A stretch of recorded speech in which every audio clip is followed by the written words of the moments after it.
بسم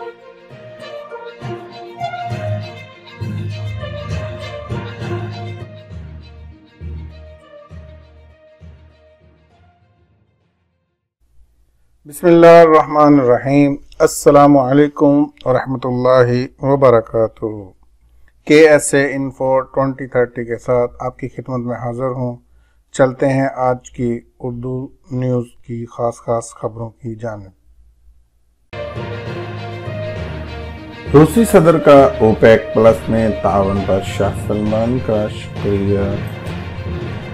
تیل کے نرخوں میں اضافہ $47 فی بیرل۔ جدہ حملہ سلامتی کونسل میں تحریری شکایات۔ برطانوی وزیر اعظم کا محمد بن سلمان سے ٹیلی فونک رابطہ۔ ریاض پرست چھیننے اور جیبیں کاٹنے والا گروہ گرفتار۔ حوثیوں کی بچھائی گئی سمندری بارودی سرنگیں صاف کر دی گئیں۔ سعودی عرب میں جدید سماجی تحفظ کا نظام۔ شاہ سلمان مرکز کی پاکستانی سیلاب زدگان کے لیے امداد۔ جدہ حملے میں تیل کی سپلائی متاثر نہیں ہوئی۔ موبائل سروس کی حد مقرر کر سکتا ہے۔ پاکستان کی جدہ تیل تنصیبات پر حملے کی مذمت۔ کورونا کے مزید 252 کیسز کی تصدیق، 15 ہلاکتیں۔ اوپر گئے ہوئے کب تک دوبارہ سعودی عرب آ سکتے ہیں؟ روسی صدر کا اوپیک پلس میں تعاون پر شاہ سلمان کا شکریہ۔ روسی صدر نے اوپیک پلس میں سعودی حکومت کے تعاون پر شاہ سلمان کا شکریہ ادا کیا ہے۔ روسی صدر ولادیمیر پوٹین نے اوپیک پلس کے دائرے میں سعودی عرب اور روس کے درمیان مؤثر تعاون پر خادم حرمین شریفین شاہ سلمان بن عبدالعزیز کا شکریہ ادا کیا ہے۔ سعودی خبر رسائی ادارے SPA کے مطابق روسی صدر منگل کو صدارتی حمل میں غیر ملکی سفر سے اسناد سفارت کے وصول کی تقریب سے اظہار خیال کر رہے تھے۔ روسی صدر نے کہا ہے کہ سعودی عرب اور روس کے درمیان مختلف شعبوں میں تعلقات مسلسل فروغ پا رہے ہیں۔ پوٹین نے کہا کہ روس اور سعودی عرب اوپیک پلس کے دائرے میں ایک دوسرے سے مؤثر تعاون کر رہے ہیں۔ دونوں بین الاقوامی تیل منڈی کے استحکام کو یقین بنانے میں اپنا حصہ ڈال رہے ہیں۔ اس پر وہ شاہ سلمان اور ولی عہد شہزادہ محمد بن سلمان کے لیے ممنونیت کے جذبات رکھتے ہیں۔ تیل کے نرخوں میں اضافہ $47 فی بیرل۔ پٹرول کے نرخ 6 مارچ 2020 کے بعد پہلی بار بڑھ گئے۔ ایک بیرل کی قیمت $47 حد عبور کر گئی۔ آجل ویب سائٹ کے مطابق کرونا وائرس کی ویکسین کی خبروں نے دنیا بھر میں اطمینان کی لہر دوڑا دی۔ 24 نومبر منگل کو ہونے والی طویل المیعاد سودے ایک بیرل خام برنٹ $47.12 کے حساب سے طے ہوئے ہیں۔ امریکی خام تیل کے سودے بھی 2.83% اضافے کے ساتھ ہوئے۔ ایک بیرل $44.48 کے حساب سے فروخت ہوا۔ جدہ حملہ سلامتی کونسل میں تحریری شکایت۔ سعودی عرب نے جدہ فیول ٹینک پر حملے کے تناظر میں دہشت گرد حوثیوں کے حملہ بند کرانے کے لیے اقوام متحدہ کی سلامتی کونسل کو خط لکھ دیا۔ سعودی خبر رسائی ادارے SPA کے مطابق جدہ فیول ٹینک پر حملے کے خلاف سعودی عرب کی جانب سے ایران نواز حوثیوں کے خلاف اقوام متحدہ کی سلامتی کونسل سے تحریری شکایت کر دی گئی۔ سعودی عرب کی جانب سے دائر کی جانے والی تحریری شکایت میں مطالبہ کیا کہ سلامتی کونسل حوثیوں کے دہشت گردانہ حملے بند کرائیں۔ سعودی عرب نے کہا ہے کہ وہ اپنی سرزمین اور عوام کو حوثیوں کے دہشت گردانہ حملوں سے بچانے کے لیے ادنیٰ فروز و گذاشت سے کام نہیں لیں گا۔ یاد رہے کہ سعودی وزارت توانائی کے عہدیدار کی جانب سے پیر کی شب جاری بیان میں کہا گیا تھا کہ شمالی جدہ کے پیٹرول اسٹیشن پر حوثیوں کے دہشت گردانہ حملے سے آگ بھڑک اٹھی ہے، جسے فائر بریگیڈ کی ٹیموں نے ریکارڈ وقت میں بجھا دیا۔ آجل ویب سائٹ کے مطابق ایٹمی توانائی کے بین الاقوامی فورم کے سیکریٹری جنرل جوزف مینگل نے جدہ فیول ٹینک پر دہشت گردانہ حملے کی مذمت کر دی۔ جاری بیان میں کہا گیا کہ شمالی جدہ کے فیول ٹینک پر دہشت گردانہ حملہ ایسے وقت میں کیا گیا ہے جب کووڈ-19 کورونا وائرس کے منفی اثرات عالمی معیشت اور عالمی تیل منڈیوں کو اپنی گرفت میں لیے ہوئے ہیں اور پوری دنیا تیل منڈیوں کے استحکام کے لیے عالمی تعاون کو فروغ دے رہی ہے۔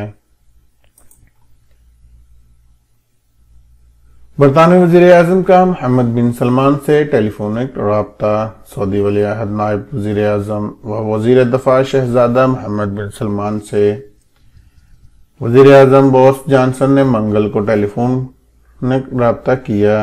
سعودی خبر رساں ادارے SPA کے مطابق برطانوی وزیر اعظم نے G20 سربراہ کانفرنس کی کامیابی اور 2020 کے دوران G20 گروپ کی عمدہ قیادت پر ولی عہد کو مبارکباد پیش کی۔ برطانوی وزیر اعظم اور سعودی ولی عہد نے اس موقع پر مختلف شعبوں میں سعودی عرب اور برطانیہ کے درمیان تعاون کے استحکام کے طریقوں اور باہمی دلچسپی کے امور پر تبادلہ خیال کیا۔ ریاض میں پرس چھیننے اور جیبیں کاٹنے والے گروہ گرفتار۔ ریاض پولیس کے معاون ترجمان خالد القریدیس نے کہا ہے کہ شہر کے جنوبی اور وسطی بازار میں خواتین سے پرس چھیننے اور صارفین کی جیبیں تراشنے والے گروہ کو گرفتار کر لیا گیا ہے۔ سعودی خبر رساں ادارے SPA کے مطابق پولیس کے معاون ترجمان نے بتایا کہ وارداتیں کرنے والا یہ گروہ موٹر سائیکلوں پر سوار رہتا اور خرید و فروخت کے لیے آنے والی خواتین سے پرس چھین کر فرار ہو جاتے تھے۔ اس گروہ کے بعد عناصر جیب تراشی کا دھندے میں بھی ملوث تھے۔ ریاض پولیس کا کہنا ہے کہ گروہ 2 سعودی شہریوں اور 7 یمنیوں پر مشتمل ہے۔ یمنی ملزمان غیر قانونی طور پر مقیم ہیں۔ انہوں نے 17 وارداتوں کا اعتراف کر لیا۔ دوران تفتیش ملزمان نے اقرار کیا کہ انہوں نے جیب تراشی اور پرس چھیننے کی وارداتیں البتہ، الاسکان، الدیرہ، منفوعہ اور العزیزیہ کے علاقے میں کی ہیں۔ القریدیس نے مزید بتایا کہ واردات کرنے والوں کے قبضے سے 33,000 مسروقہ ریال برآمد ہوئے۔ انہیں حراست میں لے کر قانونی کارروائی کے لیے پبلک پروسیکیوشن کے حوالے کر دیا گیا ہے۔ حوثیوں کی بچھائی گئی سمندری بارودی سرنگیں صاف کر دی گئیں۔ عرب اتحاد برائے یمن کے ترجمان بریگیڈیئر ترکی المالکی نے کہا ہے کہ حوثیوں کی جانب سے بحر احمر میں بچھائی گئی بارودی سرنگیں صاف کر دی گئی ہیں۔ سعودی خبر رساں ایجنسی SPA نے اتحادی فوج کے ترجمان ترکی المالکی کے حوالے سے مزید کہا ہے کہ حوثیوں نے بحر الاحمر جنوبی علاقے میں بارودی سرنگیں بچھائی تھیں، جنہیں مائنز ڈیٹیکٹر سے تلاش کر کے انہیں صاف کر دیا گیا۔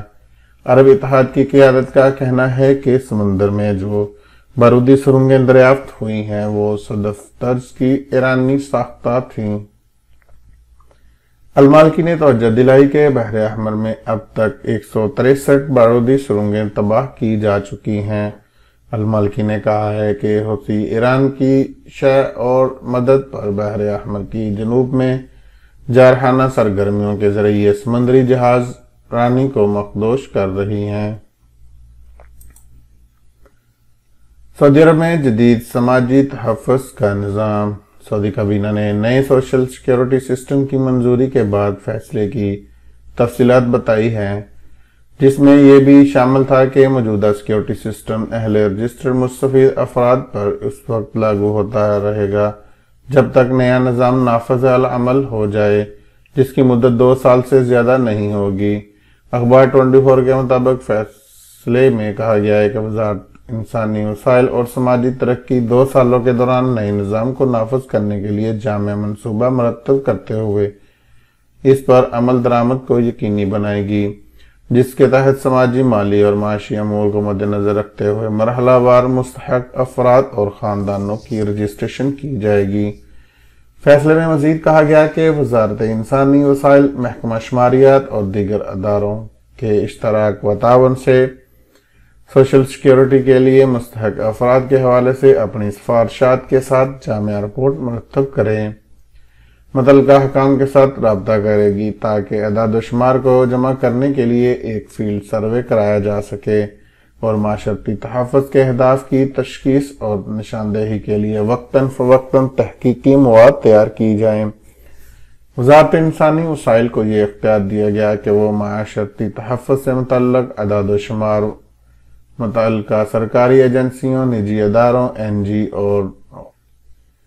این جی اوز اور ویلفیئر اداروں کو فراہم کی جائے تاکہ وہاں سے مزید امداد حاصل کرنے پر سہولت ہو، بشرط یہ ادارے اعداد و شمار کے تحفظ سے متعلق ضوابط پر عمل پیرا ہوں اور مکمل پرائیویسی کا خیال رکھیں۔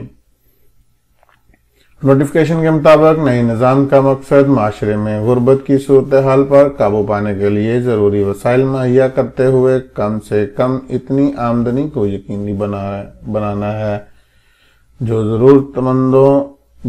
ضرورت مندوں کو معاشرتی تحفظ فراہم کرتے ہوئے ان کی بنیادی ضروریات کو پورا کرے۔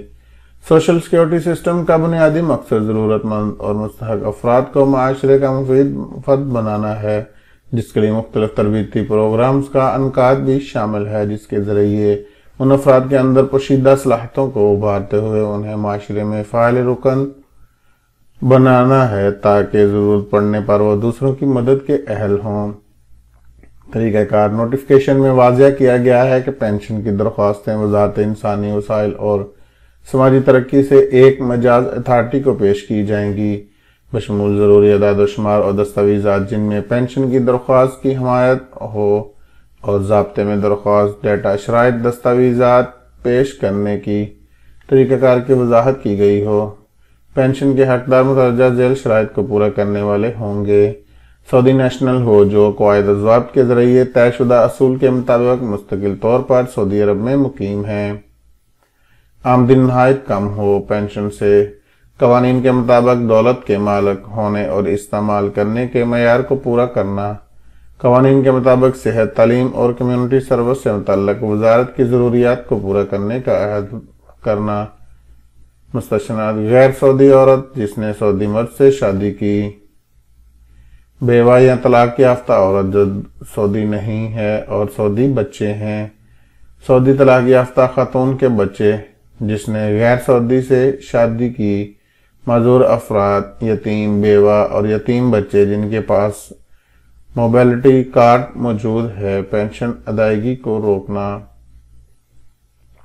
اگر ایک شرط بھی نہ پائی جائے، اگر ثابت ہو جائے کہ فراہم کردہ ڈیٹا غلط بیانی پر مبنی ہے، اگر یہ ثابت ہو جائے کہ اہل فائدہ اٹھانے والے نے اپنی اہلیت کے منصوبے پر عمل نہیں کیا، اگر وزارت کی تفتیشی کمیٹی میں یہ ثابت ہو جائے کہ درخواست گزار جو سوشل سیکیورٹی فنڈ سے مستفید ہو رہا ہے اور وہ تلاشی روزگار کے حوالے سے سنجیدہ نہیں، یا اس نے وزارت کی جانب سے لانچ کیے گئے روزگار پروگرام میں خود کو رجسٹرڈ نہیں کرایا، اگر مستفید مستقبل طور پر امدادی فلاحی مرکز یا علاج معالجے کے لیے قائم ادارے میں سکونت پذیر ہے، اگر فائدہ اٹھانے والے پینشن سے درخواست بردار ہو جاتا ہے، وفات پانے پر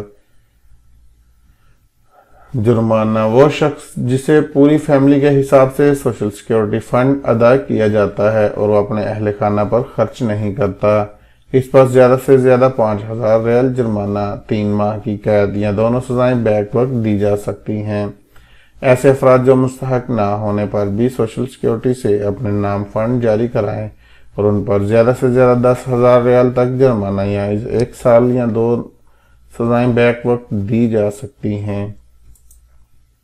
شاہ سلمان مرکز کی پاکستان سیلاب زدگان کے لیے امداد: شاہ سلمان مرکز برائے امداد انسانی خدمات نے پاکستانی سیلاب زدگان میں 92 ٹن سے زیادہ خوراک تھیلے تقسیم کیے۔ سعودی خبر رسائی ادارے ایس پی اے کے مطابق شاہ سلمان مرکز نے سندھ کے علاقے عمر کوٹ اور سانگڑ میں سیلاب سے متاثرین میں 22 ٹن 127 کلو گرام وزنی خوراک تھیلے تقسیم کیے۔ امدادی مرکز کی جانب سے تقسیم کیے جانے والے سامان سے 5166 افراد مستفید ہوئے۔ شاہ سلمان نے مرکز سے قدرتی آفات سے متاثر پاکستانی بھائیوں کی مدد کا پروگرام شروع کیے ہوئے ہیں۔ اس ضمن میں سندھ کے سیلاب زدگان میں کھانے پینے کی اشیاء تقسیم کی گئیں۔ واضح رہے کہ شاہ سلمان امدادی مرکز برائے امداد و انسانی خدمات کی جانب سے دنیا بھر میں ضرورت مندوں کی انسانی ہمدردی کی بنیاد پر خدمت کی جاتی ہے۔ اس ضمن میں مرکز کے تحت خوراک، ادویات کے علاوہ دیگر ضروریات زندگی فراہم کی جاتی ہیں۔ مرکز کی جانب سے موسم سرما میں گرم کمبل اور دیگر اشیاء بھی علاقے کی ضرورت کو دیکھتے ہوئے فراہم کی جاتی ہیں۔ علاوہ ازیں ایسے علاقے جہاں پینے کے پانی کی ضرورت ہوتی ہے وہاں پینے کے پانی کی مسلسل فراہمی کے لیے کنوؤں کا بھی انتظام کیا جاتا۔ جدہ حملے میں تیل کی سپلائی متاثر نہیں ہوئی۔ جدہ میں آرامکو تنصیبات کو نشانہ بنانے سے تیل کی سپلائی متاثر نہیں ہوئی۔ سرکاری ٹی وی چینلز الاخباریہ کے مطابق وزارت توانائی کے اعلیٰ عہدیدار نے کہا ہے کہ حوثی حملے سے متعدد تیل ٹینکوں میں سے ایک ٹینک متاثر ہوا۔ متاثر ہونے والے ٹینک میں تیل کی مقدار 5 لاکھ بیرل تھی۔ اس سے قبل سعودی پریس ایجنسی نے وزارت توانائی کے ذرائع کے حوالے سے کہا تھا کہ حوثیوں کی جانب سے داغے جانے والے میزائل سے کسی قسم کا جانی نقصان نہیں ہوا۔ میزائل حملے سے تیل کی سپلائی لائنوں میں بھڑک اٹھنے والی آگ پر جلد ہی قابو پا لیا گیا۔ آرامکو کمپنی نے تیل کی سپلائی لائن کو جلد ہی بحال کر دیا۔ موبائل صارف سروس کی حد مقرر کر سکتا ہے۔ Communication and information technology authority نے کہا ہے کہ اتصالات کمپنیوں کے صارفین سروس کی زیادہ سے زیادہ حد طے کرنے کے مجاز ہیں۔ سبق ویب سائٹ کے مطابق اتھارٹی نے کہا ہے کہ صارف اتصالات کمپنی کے ساتھ معاہدہ کرتے وقت سروس کی زیادہ سے زیادہ حد تحریری بھی مقرر کر سکتا ہے۔ صارف کو یہ بھی حق حاصل ہے کہ وہ اتصالات کمپنی کی خراب سروس پر شکایت کر سکتا ہے۔ اگر کمپنی نے صارف کی شکایت دور نہیں کی یا 5 دن گزرنے کے بعد کوئی جواب موصول نہیں ہوا تو اسے اتھارٹی کو ویب سائٹ پر شکایت درج کرانے کا اختیار ہوگا۔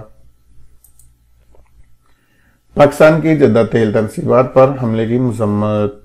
پاکستان نے یمن کے حوثی باغیوں کی جانب سے سعودی عرب کے شہر جدہ تیل تنصیبات پر حملے کی شدید مذمت کی ہے۔ پاکستان کی وزارت خارجہ کے ترجمان نے منگل کو ایک بیان میں کہا کہ حوثیوں کے حملے سعودی عرب کی سلامتی اور خود مختاری کی خلاف ورزی ہیں۔ بیان میں مزید کہا گیا کہ پاکستان اس قسم کے حملوں کو فوری روکنے پر زور دیتا ہے جن سے سول آبادی کو نشانہ بنایا جا رہا ہے۔ پاکستان نے سعودی عرب کی سلامتی اور علاقائی استحکام کو درپیش کسی بھی خطرے کی صورت میں اپنی مکمل حمایت اور یکجہتی کے عزم کا اعادہ بھی کیا ہے۔ کورونا کے مزید 252 کیسز کی تصدیق، 15 ہلاکتیں۔ سعودی عرب میں گزشتہ 24 گھنٹوں کے دوران کورونا کے مزید 252 کیسز کی تصدیق ہوئی ہے جبکہ اس مہلک وائرس کی وجہ سے 15 افراد جان کی بازی ہار گئے۔ منگل کو وزارت صحت کا کہنا ہے کہ اب تک مملکت میں کورونا کے مجموعی مریضوں کی تعداد 3,55,741 تک پہنچ چکی ہے جبکہ کووڈ 19 سے مجموعی ہلاکتیں 5,811 ہو گئی ہیں۔ سعودی وزارت صحت کی جانب سے جاری اعداد و شمار کے مطابق سب سے زیادہ مریض ریاض میں سامنے آئے جن کی تعداد 43 رہی جبکہ مدینہ منورہ میں 19، مکہ مکرمہ 18، حائل 14، خمیس مشید 13، وادی الدواسر 12، جدہ 11، المزاحمیہ میں 9 اور بریدہ میں مریضوں کی تعداد 8 رہی۔ یمبو میں 6، انیزہ دمام، المجمعہ میں 5، العقیقریہ، العلیہ، الحائل اور الجزان میں 4 جبکہ الحفوف، فرسان، الدائم اور تبوک میں 3 افراد میں کرونا وائرس کی تصدیق ہوئی ہے۔ سعودی عرب کے 18 شہروں میں مریضوں کی تعداد 2 رہی جبکہ 26 شہروں میں ایک شخص میں کورونا کووڈ-19 کا ٹیسٹ پازیٹیو آیا۔ وزارت صحت کا کہنا ہے کہ مملکت کے مختلف شہروں میں ایک ہی دن میں 495 افراد کورونا سے صحت یاب ہوئے ہیں، جس کے بعد اب تک کووڈ-19 وائرس سے شفا یاب ہونے والوں کی مجموعی تعداد 3,44,311 تک پہنچ چکی ہے۔ مختلف شہروں میں طبی مراکز میں زیر علاج 743 مریضوں کی حالت نازک ہے، جنہیں انتہائی نگہداشت کے یونٹ میں رکھا گیا ہے، جبکہ 5,619 افراد میں وائرس ایکٹیو ہے، تاہم ان کی حالت تشویشناک نہیں۔ وزارت صحت کا کہنا ہے کہ کورونا وائرس سے بچاؤ کے لیے مقررہ SOPs پر سنجیدگی سے عمل کیا جائے۔ گھروں سے باہر جاتے وقت ماسک لینا نہ بھولیں، جبکہ مارکیٹس اور دیگر عوامی مقامات پر سماجی فاصلے کا بھی خصوصی خیال رکھا جائے تاکہ وائرس سے متاثر نہ ہوں۔ معمر اور بیمار افراد خاص احتیاط برتیں اور کسی بھی ایسے شخص سے ملاقات نہ کریں جسے نزلہ، زکام یا کھانسی وغیرہ کی شکایت ہو۔ ہاتھوں کی صفائی کا خاص خیال رکھیں جائے۔ مساجد میں جاتے ہوئے اپنے جائے نمازیں ساتھ رکھیں۔ حروب پر گئے ہوئے کب دوبارہ سعودی عرب آ سکتے ہیں؟ کورونا وائرس کی وجہ سے سعودی عرب میں ہی نہیں بلکہ بیشتر ممالک میں احتیاطی تدابیر اختیار کرتے ہوئے بین الاقوامی سفر پر پابندیاں عائد کی گئی تھیں، جن کا مقصد لوگوں کو اس مرض سے محفوظ رکھنا تھا۔ کورونا سے بچاؤ کے لیے سب سے اہم سماجی فاصلے کے اصول پر عمل کرنا ہے۔ یہی وجہ تھی کہ تمام ممالک نے اس بیماری سے بچاؤ کے لیے احتیاطی تدابیر اختیار کرتے ہوئے ویزوں کا اجرا روک دیا تھا، تاہم جیسے جیسے اس مرض پر قابو پایا گیا ہے، پابندیاں بھی اٹھائی جانے لگیں۔ سعودی عرب میں بھی کورونا کیسز میں نمایاں کمی کے بعد پابندیاں رفتہ رفتہ ختم ہو رہی ہیں۔ بین الاقوامی سفر جزوی طور پر بحال ہو چکا ہے۔ بیرون ملک سے عمرہ زائرین کی آمد بھی محدود سطح پر جا رہی ہے۔ اردو نیوز کے قارئین کی جانب سے اقامہ اور حروب کے حوالے سے مختلف سوالات ارسال کیے گئے ہیں، جن کے جوابات پیش خدمت ہیں۔ ملک بلال نے سوال کیا ہے کہ سعودی عرب میں حروب کتنے عرصے کے لیے لگایا جاتا ہے، 5 سال یا تا حیات؟ جواب: سعودی عرب میں محنت قوانین کے تحت ایسے غیر ملکی کارکن جو اپنے کفیل اسپانسر کے پاس کام کرنے کے بجائے ان سے فرار ہو کر دوسری جگہ کام کرتے ہیں، ان کا یہ عمل غیر قانونی ہوتا ہے۔ ایسے کارکنوں کے بارے میں ان کے اسپانسر حروب یعنی فرار کی رپورٹ کر دیتے ہیں۔ حروب لگنے کے 15 دن کے اندر اندر کفیل اسے بآسانی منسوخ کرا سکتا ہے۔ 2 ہفتے کی مقررہ مدت گزرنے کے بعد حروب کو منسوخ کرانا آسان نہیں ہوتا، اس لیے لیبر آفس میں کیس فائل کرنا پڑتا ہے، جس کی کارروائی کافی طویل ہوتی ہے۔ قانون کے مطابق جن کارکنوں کا حروب فائل ہوتا ہے اور وہ اس الزام کے تحت مملکت سے ڈیپورٹ ہوتے ہیں، ان پر آئندہ کے لیے مملکت آنے پر پابندی عائد کر دی جاتی ہے۔ حروب کی کیس میں ڈیپورٹ ہونے پر بلیک لسٹ ہونے کی مدت ہر کیس میں مختلف ہوتی ہے، تاہم یہ تاحیات انتہائی نادر کیسز میں ہوتا ہے جن میں سنگین کرمنل ریکارڈ رکھنے والے شامل ہوتے ہیں۔ بصورت دیگر حروب کے الزامات ڈیپورٹ ہونے والے عام طور پر 5 سے 10 برس کے لیے بلیک لسٹ کیے جاتے ہیں، تاہم اس عمل کا خیال رکھا جائے کہ حروب کے کیس میں ڈیپورٹ ہونے والے کو تحقیقاتی افسر کے فیصلے سے بھی مطلع کیا جاتا ہے، جس میں بلیک لسٹ ہونے کی مدت بھی بتا دی جاتی ہے۔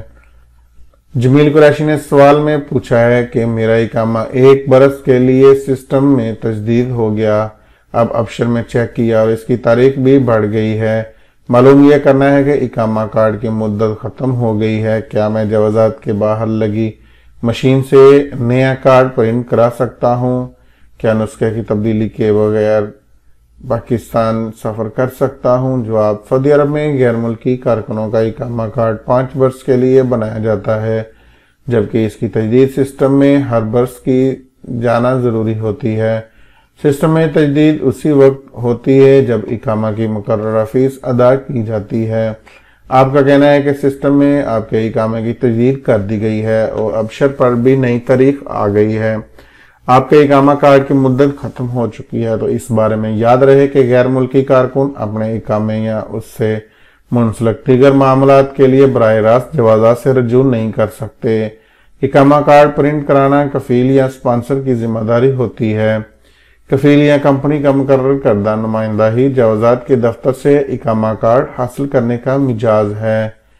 جوازات کے باہر لگی مشین سے اقامہ کارڈ پرنٹ نہیں ہوتا، بلکہ وہ مشین جوازات کے سسٹم ابشر میں رجسٹرڈ کرانے اور اکاؤنٹ بنانے کے لیے نصب کی گئی ہیں۔ جہاں تک آپ نے پوچھا ہے کہ اقامہ کارڈ کے بغیر آپ چھٹی پر جا سکتے ہیں یا نہیں، اس حوالے سے جوازات کے قانون کے مطابق مملکت سے باہر جاتے وقت اقامہ کارڈ آپ کے کفیل کے پاس ہونا چاہیے۔ سفر کرنے کے لیے پاسپورٹ اور خروج و دخل ہونا ضروری ہے، جبکہ سسٹم میں آپ کے اقامے کا ریکارڈ امیگریشن والوں کے پاس موجود ہے، اس لیے اقامہ کارڈ ہونے یا نہ ہونے سے کوئی فرق نہیں پڑتا۔ تو ناظرین، یہ تھی آج کی اردو نیوز کی خبریں۔ اگر آپ کو ویڈیو اچھی لگے تو پلیز میرے چینل کو سبسکرائب کریں، بیل آئیکن پر ضرور کلک کریں تاکہ آپ کو تمام آنے والی ویڈیو کا نوٹیفیکیشن بالوقت ملتا رہے۔ شکریہ۔ اللہ